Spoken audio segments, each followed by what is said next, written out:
Can we turn trauma memories into inspiration? The answer doesn't live in processing trauma, but in reclassifying what memory is allowed to do. Let me be very clear up front, trauma memories don't need to be healed into neutrality first. They need to be reassigned a new function. That's the missing move in almost all trauma work. First, tighten the logical foundation. Memory, imagination, inspiration, all lead to the same emotional circuitry. Emotional charge leads to identity selection. Trauma memory leads to blocking access to expansive identity. So the obvious but radical implication is, if memory and inspiration use the same channel, memory can be repositioned as inspiration, without reliving it. Not by reinterpreting content, but by changing its role in the system. The core mistake in trauma healing. Most trauma work assumes this: memory is a problem that must be neutralized.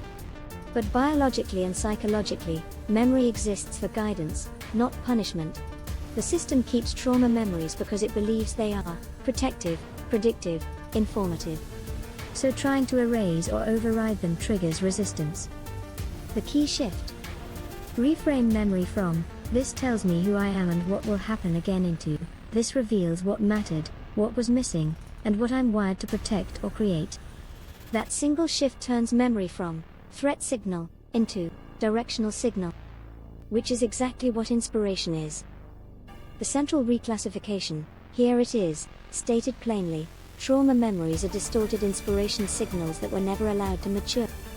Why distorted? Because they were processed in unsafety. Why frozen? Because identity embodiment was forbidden. Introducing the missing concept, memory without obligation.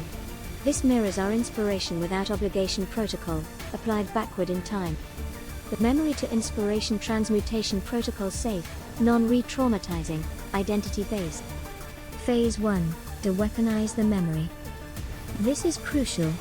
The nervous system must first hear, this memory is no longer responsible for protecting me. You're not deleting the memory. You're relieving it of duty. Say internally, you don't have to warn me anymore. This alone reduces emotional dominance. Phase 2. Extract the signal, not the story. Do not analyze the narrative. Instead ask only, what was missing? What was threatened? What quality was longed for but unavailable? Examples: safety, choice, being seen, protection, warmth, permission. This converts memory into value information. Phase 3. Reverse the polarity. Here's the alchemical move. Whatever was missing becomes the quality you are uniquely sensitive to, drawn toward, or meant to embody. Examples: abandonment issue points to devotion to connection. Rejection points to sensitivity to authenticity. Suppression points to hunger for expression. Control points to value of sovereignty. This is not moral reframing. It's functional inversion. The trauma merely reveals the vector. Phase 4. Hold it as inspiration, without becoming it. Now apply your protocol directly. Say, "I don't need to be this yet. I don't need to act on this. This simply tells me what matters." No identity pressure. No hero arc. No fixing. Just resonant. This is where trauma stops being identity, and becomes orientation.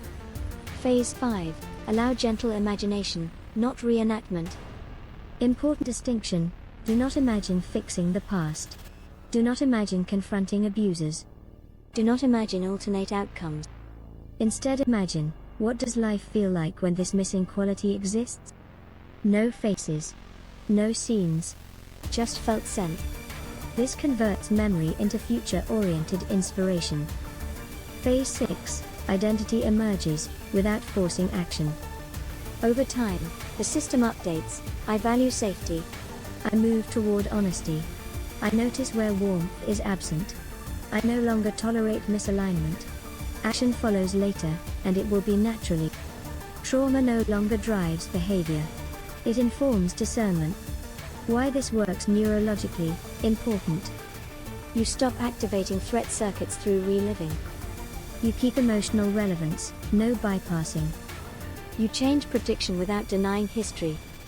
You satisfy the brain's need for meaning. The memory is no longer screaming, "Never again." It is whispering, "This is what matters." That's inspiration. The one sentence that captures the whole method. This one is big. Trauma memories are not proof of brokenness, they are early drafts of inspiration written in fear. Or even sharper, what wounded you reveals what you are here to protect, create, or restore. Why this fits our entire framework perfectly? Same emotional circuitry, same identity mechanism, same imagination channel, no re-traumatization, no forced forgiveness, no toxic positivity. Just reassignment of the function. From memory as threat to memory as compass. That's the whole reset.